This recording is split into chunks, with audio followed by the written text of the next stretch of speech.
As we enter into the fall and winter season, every single year, without fail, to a greater or lesser degree, we get influenza.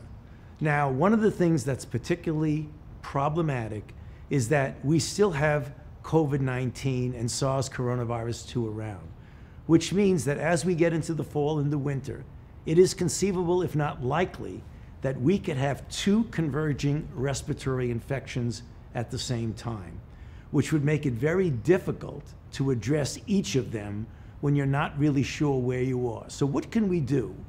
We'd like to take them both off the table, but we know how we can make one be much, much less impactful, and that is influenza. So we're encouraging everyone, 6 months of age or older, so really everyone, to get a flu vaccine to protect you from flu. Because if in fact you do that, there are several things you could prevent from getting infected, or if you get flu, you could really moderate and minimize the symptoms of what might otherwise be a situation where you could get seriously ill.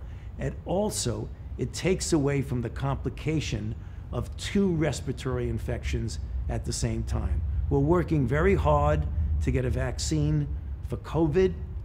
I believe we will be successful. We already have a vaccine for influenza. So go out there, do the kinds of things that we tell you to do for COVID.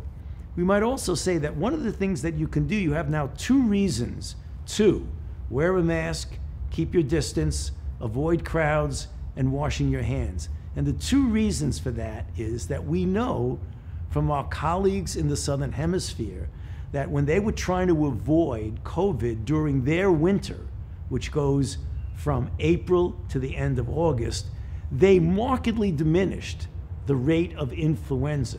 So you have a double-barrel way to block influenza. Do the things that would block COVID-19 at the same time as you're getting vaccinated for influenza. And hopefully we'll have a very, very low level of influenza this flu season.